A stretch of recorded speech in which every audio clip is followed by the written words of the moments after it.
That's the moment the Party for Socialism and Liberation says was inaudible in the critical incident video showing the police shooting that killed Adam Sykes. Today we tell Mike Brown and the ruling class that we won't be divided. We've seen these tricks before. Immigrants are not dangerous. Capitalism is.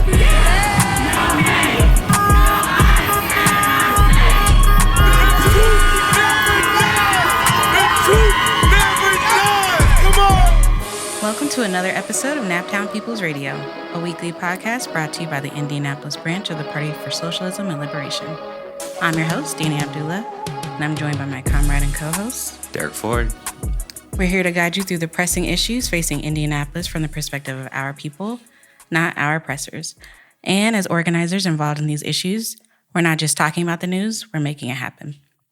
So today we have a special episode for our listeners, and we can start with our slogan, I just said.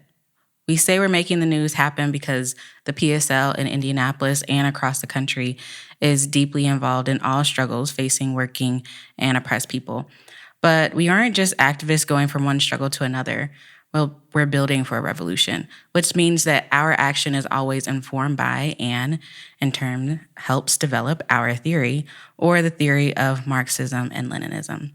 So as listeners know, we're particularly involved in the struggle to free political prisoners and prisoners of war, to abolish mass incarceration, and to end IMPD terror, as well as just like police terror in general. That includes like Lawrence, PD, state troopers, all those. And when we organize around these and other issues, you've heard us talk a lot about the Black struggle and the struggle for nationhood. As the Party for Socialism and Liberation, we believe socialists must have a clear stance on what is called the Black question, or liberation of oppressed nations everywhere. And in the U.S. context, this primarily refers to the Black national question. The reason we're called the Party for Socialism and Liberation is because we believe that all socialists must support the liberation of oppressed peoples everywhere, not just in word, but in deed. Our approach to the liberation of the Black nation in the U.S. is like many, including our comrades in the New African Independence Movement, derived from the Black Belt Thesis that was officially adopted under Stalin's leadership at the 6th Congress of the Communist International in 1928. It was not a foreign import, but developed in consultation with Soviet and other communists. This conception did not mean nation in the sense of, the nation state as today's common usage would suggest, but rather is taken from the way in which capitalism through war and imperialism took people of different historical backgrounds and across relatively large areas and molded them into one people with a common language, national market, culture, and other ways. This should not be confused with Black separatism. Harry Haywood, the most prominent U.S. theorist who helped develop the resolution adopted at the 6th Congress, was totally committed to the idea of a united working class party. However, he did realize only a party that bases itself on a life and death struggle against white supremacy could overcome the obstacles to class unity. So, Derek, can you start us off with how the Black Belt Thesis arose? Sure. So the Black Belt Thesis, which, as you said, became official, communist policy. So in other words, it's quite remarkable if you think about it. All communists in 1928, everywhere in the world, had to support the liberation of the Black nation inside the U.S. It's like very much so much ahead of its time. So much so that even people who were like opposed to the Communist Party, like, Marcus Garvey, right, gave praise to Lenin after his death, referring specifically to his work on this. So, I think the first thing to make clear is that, the desire for nationhood amongst Black people, African people in the U.S. did not emerge with Marx, it predated Marxism, right? Just like the class struggle did. Marx didn't ever claim to invent that or anything. And so, really, we could talk about this, a little bit more later, but it was Robert Zeleny was one of the first theorists of it. And, the African Methodist Episcopal Church. Yes. Yeah, the AME was like the first Black national organization. And so In 1913, Lenin wrote a short essay on the relationship between Black people in the U.S. South and serfs in Russia, and talking about like literacy rates, and basically that was his first essay on it. And interestingly, drew from the 1910 census data that W.E.B. Du Bois played a part in collecting and assembling, which shows like the interlinking of the two from the very beginning. And in 1921, Lenin ordered like called for the formation of a commission to investigate this question, the colonial question, which included the Negro question, as it was called at the time in the U.S. And so, the Bolshevik Revolution happens in 1917. Why were they interested in, the Black nation in the U.S., right? Well, I mean, it's because Russia was a prison house of nations like the U.S. is today. There were hundreds of different nationalities living within it, and they weren't allowed to speak their language, practice their culture. There was this, process of Russification, so they were subjected to like great Russian chauvinism. Right. And Lenin was like, we're never ever gonna have a revolution, one, without these people with us, right? Without these oppressed nations. Absolutely. And also, under monopoly capitalism, we all have the same enemy. Right, we share an enemy with all the oppressed people worldwide, and so we have like a special duty to unite these things. So that like his book on imperialism was like the theoretical link, that joined the national liberation struggles and the socialist struggle together.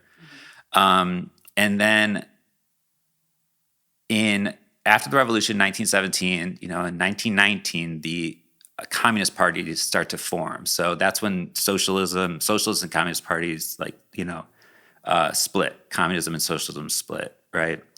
And the communist parties are generally drawn from amalgamations of existing tendencies. So in the U.S., it was like some sections of the International Workers of the World, and the Socialist Party, as well as the African Black Brotherhood, whose members all became members of the Communist Party, dual membership, and then later dissolved.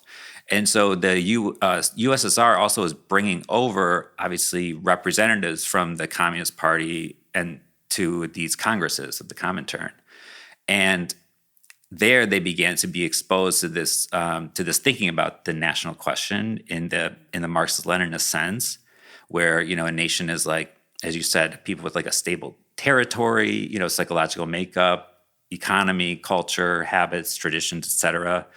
Contiguous territory is important, which is why Jewish people or religious entities can't be a nation, and so it was initially actually Harry Haywood was a little bit hesitant. He didn't really get it.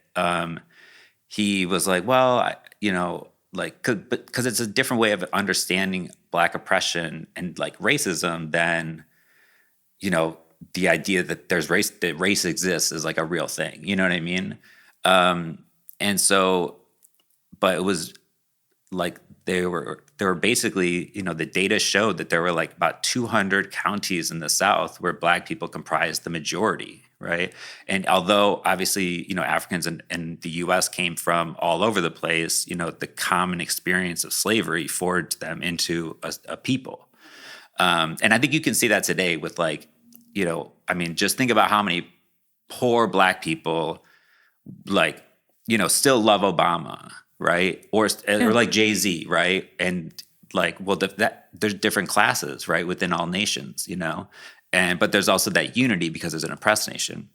So the Black Belt Thesis, it was at Stalin's urging that it was introduced, and Harry Haywood was won over to it, unlike Cyril Briggs and James Ford, who are opponents of it, and they were like, no, it's about class, right, and it's secondary. So they were basically, what it meant in effect was like, go home and struggle for the liberation of the Black nation and their right to self-governance and to separation. Right. As you said, not like the goal wasn't separation, the goal was unity, but that was the only way to unity was through, because that's what the Soviet Union did, right? it was a little bit complicated because the counter-revolutionaries in the old, government like set up bases in some of the oppressed nations, right? So they couldn't just like be like, okay, yeah, do that, we're gonna let you do that. But yeah, so it was drawn from their practical experience, and that's why the Russian Revolution inspired so many people all over the world. Yeah, I think it was probably like one of my first liberation forums. I don't even know if I had joined yet. I can't remember, but I think it was you were speaking at it, and you were talking about it might have been Paul Robeson, and I just didn't know the name at the time, but you were talking about an individual who like went to the USSR, and like they got on a bus, and like somebody on the bus was like yelling like racial slurs at them, and like everybody on the bus was like, okay, stop the bus. We got to figure out what to do with this guy. They ended up like taking him to jail, and then the bus like continued its journey or whatever, because they're like, yeah, you can't do that here. You can't be like racist here. What are you doing? And I remember just being like, Russia? This was happening in Russia in the 40s, right? Like I was like, this is Russia in the 1940s. Like, meanwhile, here in the United States in the 1940s, like, Black people were still not even considered like fully human, especially depending on where you lived, and like were being lynched. So I was just like, 1940s Russia was like, you can't be racist, you're going to jail. And so like, and which goes to show, right, this question in 1928 of like that they brought up and was like, okay, yeah, everybody needs to be fighting for the liberation of Black people, the Black nation. And they took that to heart, which is amazing and dope. Yeah.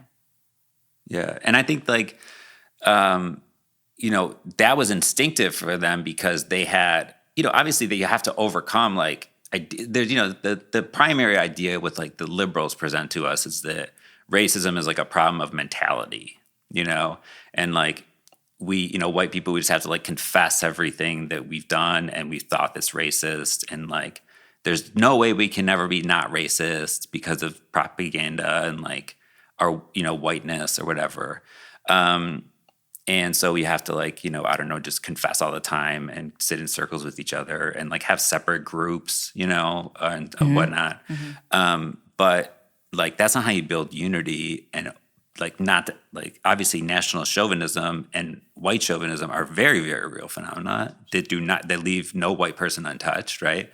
But the way that you address that is not through words, but through action, and that's what, the CP did in the U.S. And that's also what the Soviets did. Like they set up we have two, legislative bodies, right? The House and the Senate. They had, similarly, like they had like the Soviet of nationalities where there were representatives from each nationality, and nothing could become law unless that passed through that House as well. Right. And they also, one of the reasons why Richard Wright was drawn to them in the first place was because they alphabetized all these languages that the Tsar had basically like eliminated written records of. But the Soviets sent all these linguists out there to alphabetize these languages, And if you, like Stalin, grew up in a oppressed nation, Georgia.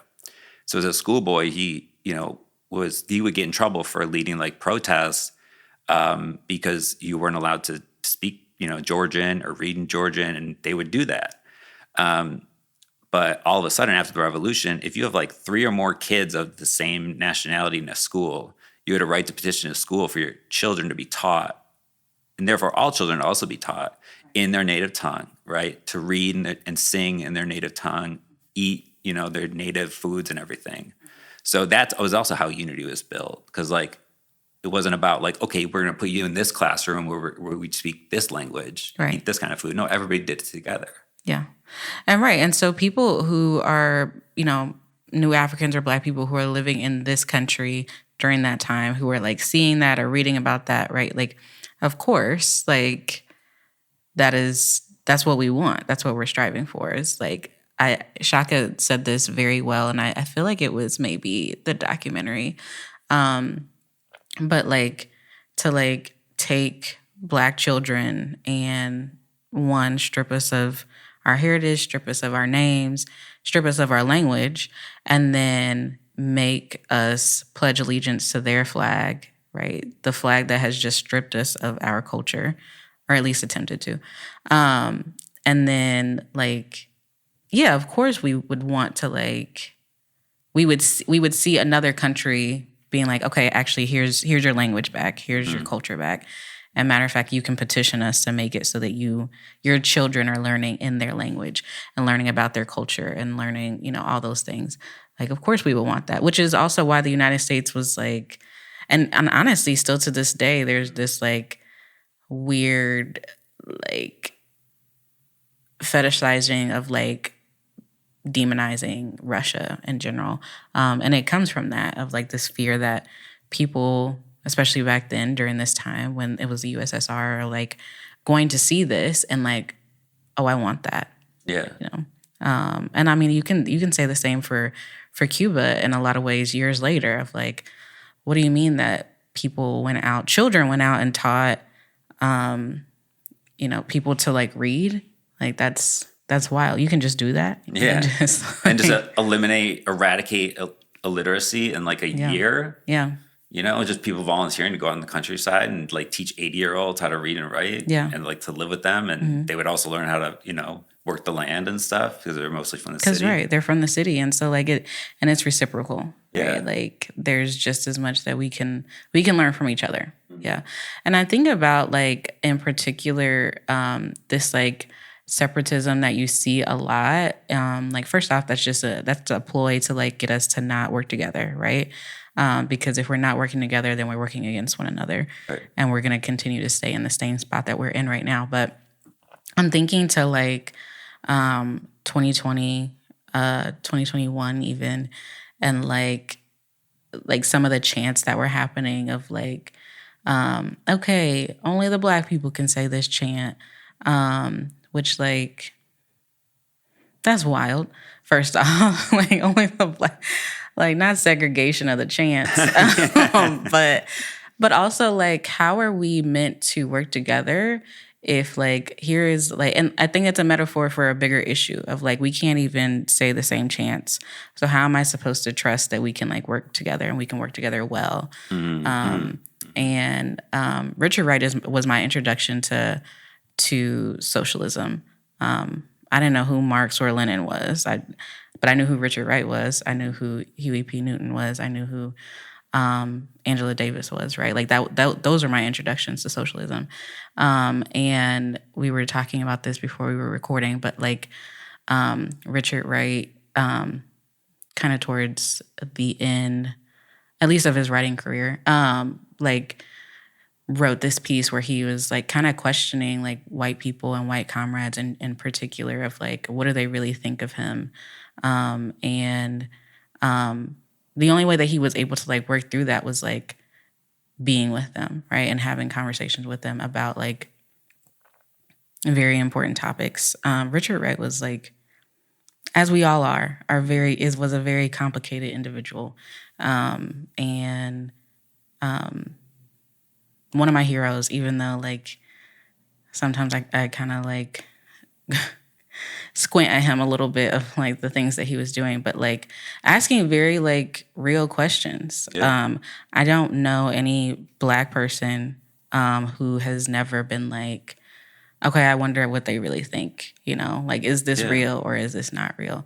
But like, if the question of like the Black nation is coming up and we're able to have this dialogue of, are you gonna fight? Are you gonna fight for me? And like, what does that look like? And like, kind of, there's this OG. I think I've been using this so much. I met this OG the other day, and he uses this phrase of like, don't watch my lips, watch my hips. Okay, I like that. Which like, he's so funny, but he's like, it's essentially like, it doesn't matter. Like, am I walking the walk or am I just talking the talk, you know? But like, I like the way he says that better. I'm like, don't watch my lips, watch my hips. Oh yeah. And yeah, I think the Black nation question, or however you want to ask that, but like the national question is one that we, even though it's not 1928 anymore. Damn, that was almost 100 years ago. Yeah, right? Yeah. Oh my God. I didn't even think about that. But like that's still a question that we're asking and we're still addressing even 100 years later. Yeah. Yeah. And I wonder, you mentioned New Africans, and obviously we use the term like Black New African on this show, and the PSL talks about the Black nation, but is not like opposed to the terminology of New African at all. And our comrade, Shaka Shakur, of course, is like a leading figure in the New African independence movement. And also, in his book is like, well, obviously the territory changes, but like that will be determined through struggle. It's not like, right. Like it makes no sense to be like, okay, we're going to take these, states or whatever right now. Yeah. But like, no, they deserve their land. So I was wondering like, because they also, got their, as you said in the beginning, like, they're also carrying on that tradition, that legacy. So I wonder if you could talk a bit about how, that like the Republic of New Africa is, one way of thinking about the Black Belt and Black liberation in the U.S. Yeah. You said Shaka, so I want to like read from his book, but also if you should see the documentary for listeners who haven't seen it, should check it out. And he talks about it in there as well, kind of like, and he references Roots, which if you've never seen Roots, you should also watch Roots. But he references the scene in Roots where, Kunta Kinte is like on the slave ship, and obviously all these men are under the slave ship and they're chained up, and they start just kind of like yelling out their nations. They start yelling where they're from and trying to kind of get some common ground and some common language, and like trying to organize right there of like, okay, because what are we going to do? Because we're not about to just like roll over and just die and let them do whatever they want to do. Also, they didn't even know what was going on, right? Yeah. Like they've been captured. They're under this ship.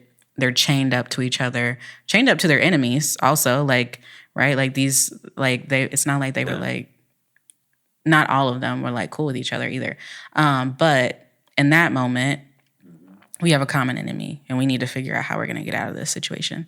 And so they're calling out their nations, and they're trying to try to find some like common language. And like right there is the beginning of New Africa, right? Is these different people from these different tribes, these different nations working together and trying to find some commonality so that they can work together and create a new culture so that they can fight back against their oppressor.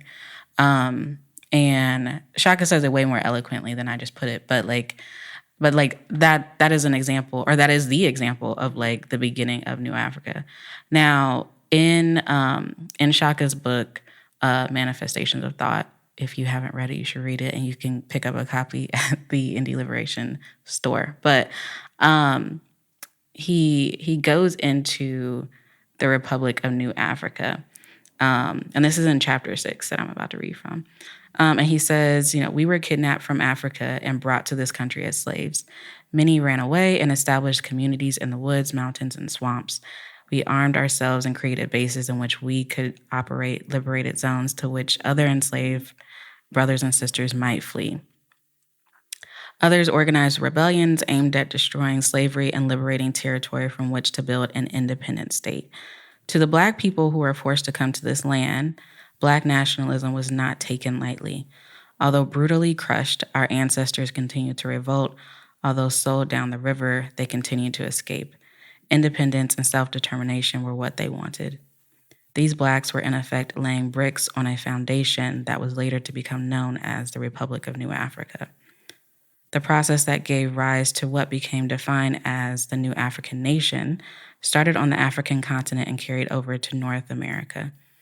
Primarily, the New African Nation was born as a result of its own international motion and contradictions. African tribes were combined into and fused into nations prior to being transported to America. You may have had one nation comprised of many tribes, and although each tribe had their own distinct tribal identities and culture, they recognized their collective identity based on their particular collective and historical development. For example, the naming of them such as Angolians, Nigerians, Ghanaians, etc. These are national distinctions and national identities, despite the fact that within their borders they have different tribal origins and relations. Their national identity and national consciousness are that of a collective definition. Africans hold many different theories. Some are socialists, some are capitalists, some are nationalists, some are Pan-Africanists, and so on. The Republic of New Africa is the name given to the Black nation in America by 500 nationalist leaders at the Black Government Conference held in Detroit, Michigan, and convened by Malcolm X Society on March 29th through the 31st, 1968. The RNA consists of a population of millions of ideas. I like that last line a lot. Yeah. I think I love that part as well. Because it's not like, I mean, you kind of said it with Obama and Jay-Z, right? Of like, sure, I don't know if I would count Obama just because of his heritage, but like Jay-Z is New African, right? And that wasn't even a dig at Obama, just like Obama's dad is literally from Africa, so it's a little different. But yeah, Jay-Z is New African. Me and Jay-Z don't have anything in common with one another. Other than that, right? Right. Other than we're both New African. That's pretty much it. Yeah, Jay-Z is out here buying apartment buildings and Basquiat's. Like I'm not doing I'm not doing that. Okay. I'm not doing that. You need those nations people. Keep rolling, keep them coming. Yeah. Oh my gosh. Never mind. We could do a whole episode on Jay-Z actually. But yeah, right? Like that's where it comes from, of like, and our ancestors coming together and trying to survive, really is like that's where it comes from initially. And then not just trying to survive, but also trying to liberate themselves as well. Because like that's not always the same thing. Right. Yeah. Liberating yourself doesn't always equal survival. Yeah. And survival isn't always liberation, right? Yeah.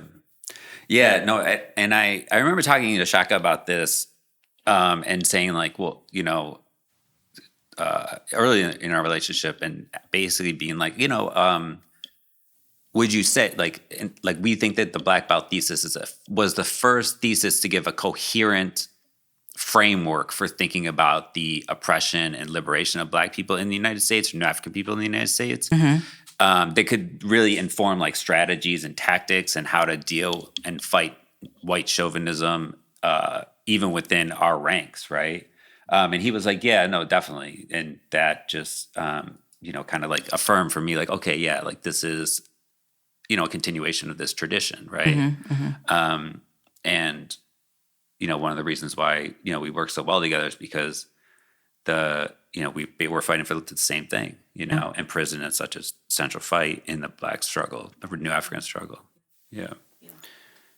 And so, you know, I mentioned that like it provided a basis for which to actually fight white chauvinism. So, you know, we could talk about so many instances of the Communist Party doing this, like, you know, the Scottsboro Boys, for example, mm-hmm. Or Angelo Herndon. So, I mean, like, on the part of, you know, Black communists, I mean, it's wild because Angelo Herndon, you know, was like facing trial for like, you know, inciting a riot, right? Right. But in his Let Me Live, it's like, you know, autobiography, he talks about during the Depression, you know, there was a white fascist who were basically like manipulating poor white people. And this guy, he's at the post office and somebody comes up and asks him for $1 and he's wearing their symbol. And he's like, let me ask you about this. Like, what's up with that? And he's like, oh man, they took me for all I had, you know? And he still like was evidencing like, you know, racist, like using racist language and evidencing racism, white chauvinism. But Angelo was like, you know, saw something in him. And like, he was like, pretty soon this guy was like, just dedicated his life to making amends for all of that. And was like the hardest fighter, you know, for you know, Black people, right? And then the other example. I mean, Harry Haywood gives a couple in his book of like a Finnish worker. There's like a Finnish hall in Harlem, right? I mean, because there's also apparently like a small Finnish population in the middle of Harlem in the 1930s. Why not? Yeah, and so some of them are communists, and several black people, it being Harlem, enter their hall for like this dance, and they kick them out, and the communist doesn't go defend them, and so he's brought up on charges of white chauvinism. Doesn't speak English, and they have a trial, and the trial the trial comes, and the prosecution makes their case, and the defense, he basically is like all in Finnish, but he's like, what I did was totally wrong and abhorrent, and I would do anything to take it back, and so they were, everybody, especially when his lawyer, right? I mean, it's not a real court, but the person who was representing him was like, I would rather die than be exiled from, this movement and this party. He talks about like what he was tasked to do with, because as you said, like, watch my hips, not my lips, right? And so had to go immediately to the Finnish hall, call a mass meeting, and give a report on the trial, couched in terms to destroy white chauvinistic tendencies in the club. 2, to carry on in the club a persistent struggle for the admittance of black workers and granting them full privileges, including use of the pool room, bathroom, restaurant. 3, to join the LSNR and sell an adequate number of copies of the Liberator, the CP's black newspaper for the Black Belt. 4, to lead a demonstration against a certain Harlem restaurant which barred blacks. And 5, to take a leading part in all the movements and activities aimed at doing away with discrimination of any sort against blacks. And so after it had all been explained to this guy, Jokinen, I'm not sure, in Finnish, right? They translated it. He nodded his head and was like, I will do it. I did wrong at the club. And they all sang the International with their fists clenched, And so he's like, that was affirmation of like how you actually address that kind of behavior, It's not by, they wouldn't just expel somebody. I mean, later on, of course, because the CP, was following the line of the Comintern, which was basically what it was dissolved, in World War II, but was taking the line from Moscow. And so then they had the Popular Front, where they united with the bourgeois democratic forces, and they adhered to the no strike pledge, right? And they started to liquidate the national question, and Harry Haywood's still in there, Claudia Jones is still in there debating, and urging them to, also in their party newspapers too, and then he gives another story where a couple is brought up on charges of white chauvinism because the figure on their wedding cake is 2 white people. And he's like, the terrible thing about all this is not only that it, the 2 things that made the Communist Party so effective and so large and such a great fighting force was its stance on the black question and its role in the unions. And so that's sad. But also he talks about how all of a sudden, no white person could criticize any black comrade. Right. And he's like, that deprived us of development, opportunities for growth. Absolutely. Yeah. And so it's kind of I'm glad, I feel personally today, 10 years ago, there was a lot of that kind of stuff. I do think, I don't know, at least based on my experiences and observations, that the uselessness of that kind of approach, and actually the backwardness of it, how it moves us backward, has been, a lot of people have gone through that experience and been like, wait, why are we doing this? This doesn't make any sense. This is not, we do have that same enemy. So I do think that, I don't know about you, I do think that we're I definitely remember growing, a period in the movement that was like that recently. Yeah. But it doesn't seem to me to be like that anymore. Or at least it seems to be changing. I don't know. I feel like for me, because I started organizing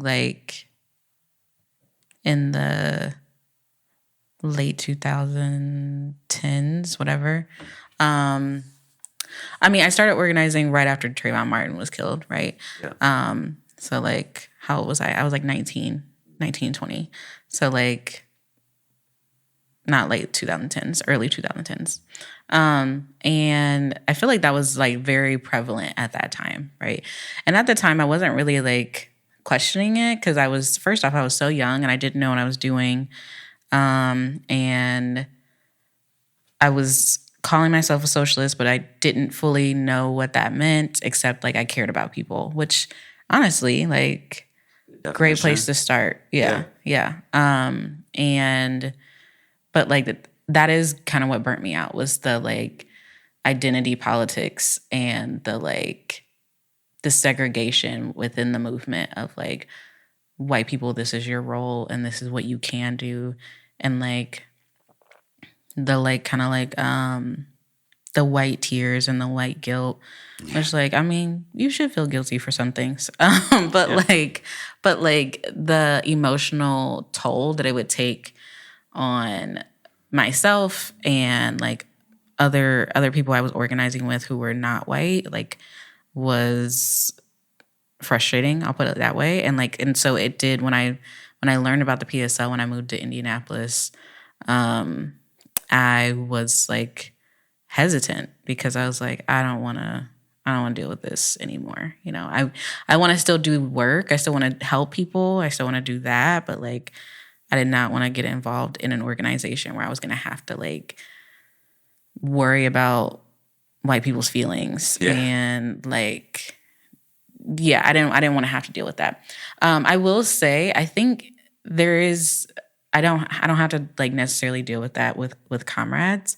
I do think that sometimes we'll get some comrades who are from more liberal spaces, who are maybe like a little more online when they first start out, and like that is something that we have to like work through and talk through, because like, sure, I remember having a conversation when I was a candidate actually, with somebody who was in my cohort about like privilege.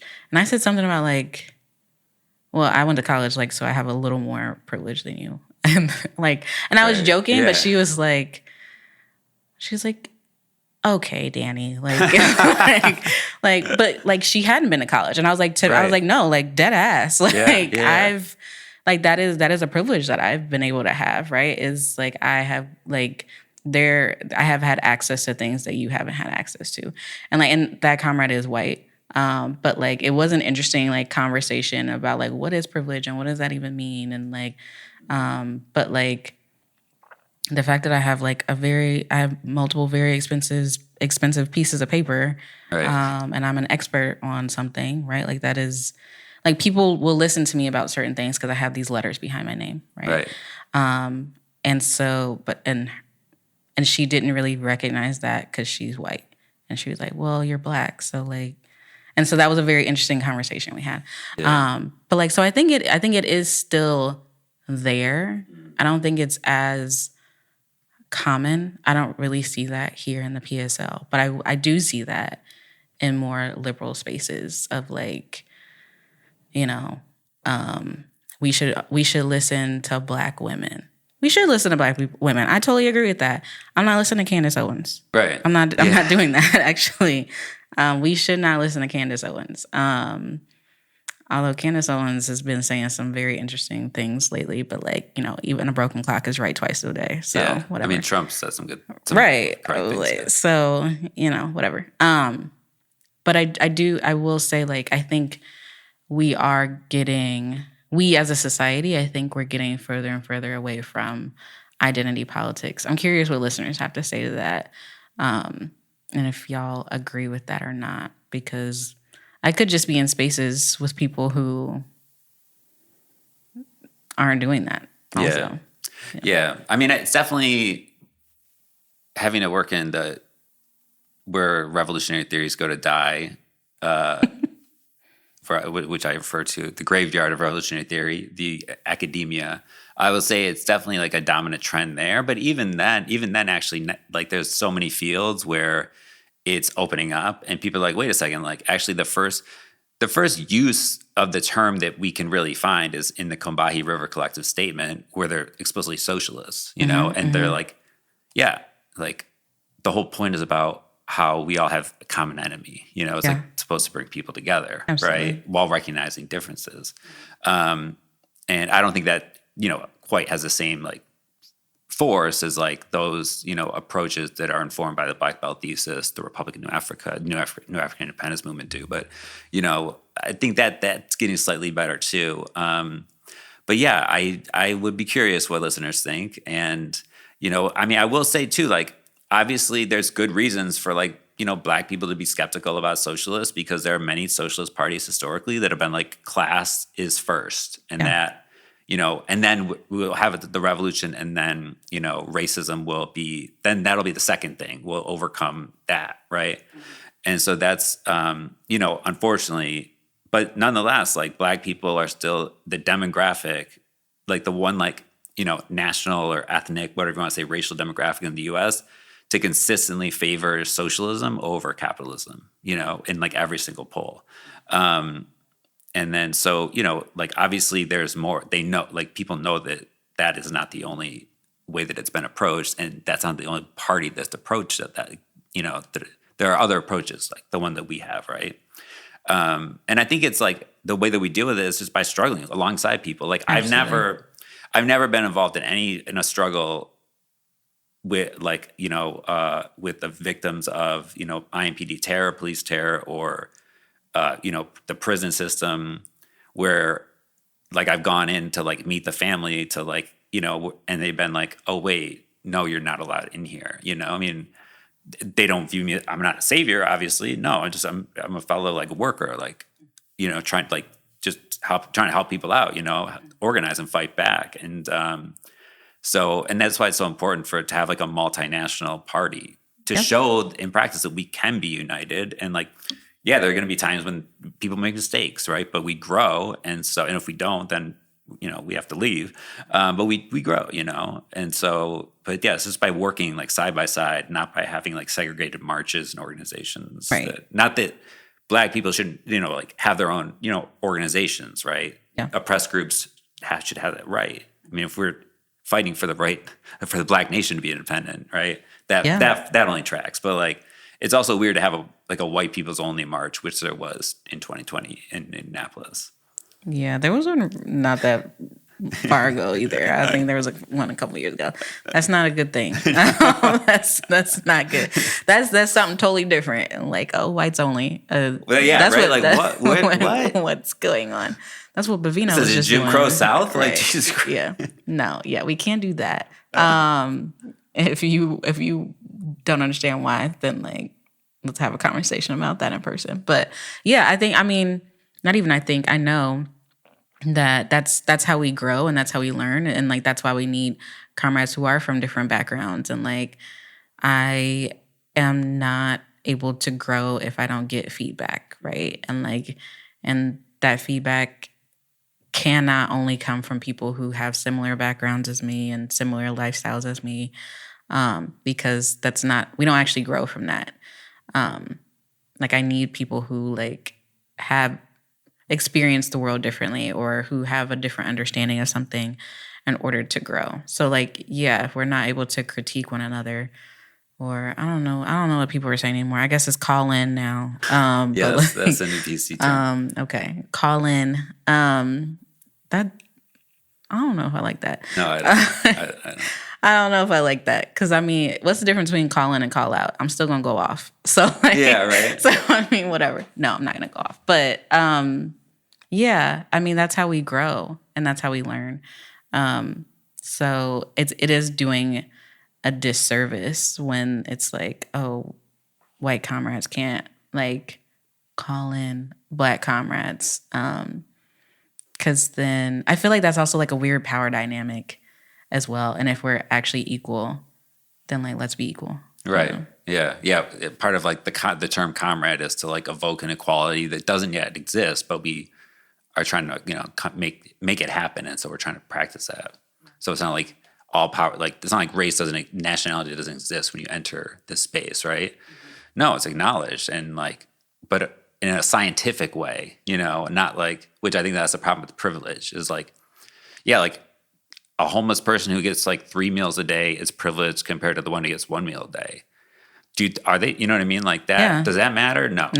Like, what matters, they need houses, they need food, they need the rights, all that stuff, right? So I think that's the, where like privilege politics is just kind of a dead end, Yeah. And so luckily we have this rich history and ongoing tradition, of bringing people of different nationalities together and, on equal terms and paying reparations like the Soviets did, to the oppressed nations under the Tsar before. And, just like when we come to power, we will, pay reparations to Black people in the Black nation, also Puerto Rico, to all the nations that we occupy and, bombed and destroyed. And, we can do that easily. We have the money to do that. Yeah. Billions and billions of dollars. So, that's another thing. It's like people think reparations means like my paycheck is going to be like smaller and because it goes, but no, we're talking about the banks, like the people who have real money, like expropriating because, they stole it from Haiti anyway. So Jesus. Have you ever watched Black Mirror? I have not, no. There's an episode, I think it's Black Mirror, where they it's about reparations. I think you should check this episode out. Okay. So, yeah. All right. It's very interesting. I'll just put it that way. But now I'm nervous, but okay, I'll watch it. Okay. I think with that, I am reminded of this kind of speech that Fred Hampton did, and I'll say this and then we'll kind of end it there, where he was talking about the Black Power Fist, or he was talking about the Power Fist in general, and he was talking about when we have our hand out, kind of like a high five, right? Space can get in there, right? Like our fingers are divided, and our hand is not as strong, but when we combine our fingers together, we're actually able to make more of an impact. And that's where the power fist comes from. And so when we're thinking about Black power, when we're thinking about Asian power, he didn't say it like that, but when we're thinking about, all of the nations, right. And coming together in our combined power in this fist, we are stronger together. And so I think that's what really comes down with the Black national question is not just Black separatism, right? Not just the Black nation together and by ourselves, but combined with others. And how is our liberation helping everyone's liberation? And how can we work together in order to ensure all of our liberation? And so hopefully listeners take this conversation and they're able to think more on that and ponder more on that and hit us up with whatever you come up with. Yeah. And with that, we're going to take a short break.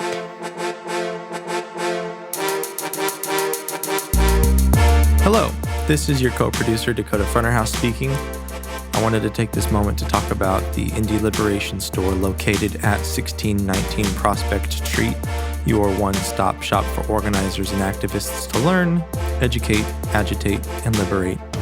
This month is Black August. If you're an avid listener of this podcast, you already know why it's called Black August. And if you're new here, or if you don't know, I encourage you to go back and listen to all of our previous episodes, especially our episodes from last August where we really go into the history of Black August. And to celebrate, you get 15% off of any Black August merch in the store. We have books, prints, pins, stickers, and more, but I want to highlight our introductory Black August bundle, of course. The revolutionary tradition of Black August is the commitment to freeing all political prisoners and to help. We have crafted a bundle that includes Assata, an autobiography by Assata Shakur, Black August, Study, Fast, Train, Fight, PSL Indianapolis Reader. We have one pin, a 2-inch pin that's included, and two 11 by 17-inch professional art prints. And just for August, that bundle is $40. So come get it while it's hot, and make sure while you're in the store, you check out the Fonseca Du Bois Art Gallery, as we have art from local artists displayed and for sale. Every purchase in the Indie Liberation Store supports the crew here, which are all volunteers working together to help maintain our organizing and community hub here in Fountain Square. Now that's enough for me. Let's get back to our episode. And we're back on Naptown People's Radio. We hope that, as Dani said, you found the conversation enlightening or, maybe learned something and continue to reflect upon it. I know I will actually, because I wasn't, we can never plan how these conversations go when we do that. And So I think it was very fruitful. So if you do have a question, please do contact us, producer at naptownpeoplesradio.com. We also have several events this week that are specifically tied to the Black national question in the United States. So Wednesday, August 26th, from 6 to 8 p.m. is our annual Black August Liberation Forum. This year, we're honored to have Jasmine Moody of the New African Freedom Campaign as our guest speaker. And so if you want to learn more about the Black nation, and the struggle for the self-determination of Black people in the U.S., please come out to that. We'll also be talking about the Black Panther Party, lessons we can learn, and how you can get involved in struggles for the liberation of all oppressed peoples, but in particular Black people in the U.S. And then the very next day, Common Unity 3 kicks off. So we are going to have a press conference at noon at the Liberation Center, where for the first time, Colleen Shane Bunch, the sister of Casey Shane, who Leon Benson was, framed for killing and did 25 years in prison for, will speak publicly about the details of their joint case lawsuit against the city and 3 cops. That later that night, between 6 and 9 p.m., we're going to have the Art of Solitary Survivor panels put on by the Solitary Justice Project, where we'll have 4 people here on the outside who have experienced solitary confinement, and then we'll also hear from several people on the inside who have experienced it, and to talk about the wide-ranging effects that it has and why it needs to be eliminated, because it's also internationally recognized as a form of torture, but our politicians don't seem to know that. Friday, 5 to 10 p.m., maybe later, we have the Letters of Gratitude Hour of Flowers party and book launch at the center, where there will be people here who personally helped get Leon out of prison to liberate him when he walked out of Pendleton on March 8th, 2023. And then the next day, Vernon T. Bateman's Elevation Show is going to be at Gallery 42 and the surrounding 2 blocks. And so that's going to be dope. That's from 2 to 7. Sunday is the Common Unity concert, Voice of the People. The real Leon Benson actually is the voice of the people. So, I love that. Yes. So if you want to see what that actually looks like, he also didn't give himself that nickname. That's also not his nickname. It's a name of this show. So, if you want to, who should really be mayor, actually? Leon Benson would be a dope mayor. Oh, my God. Yeah. So that's it for another episode of Naptown People's Radio. We hope you enjoyed the show. If you did, please share it. Send us some love at support.naptownpeoplesradio.com, and email us with questions and suggestions if you have any. The road ahead is long, but we walk it together. So study with your people, build with your community, and always remember, theory without action is paralysis, but action without theory is chaos. So once again, I'm your host, Derek Ford, here with my comrade and co-host, Abdullah. Stay dangerous, stay disciplined, and stay in the struggle. Say all power to the people. That means that we are our own liberators. We don't depend on nobody else. We depend on ourselves.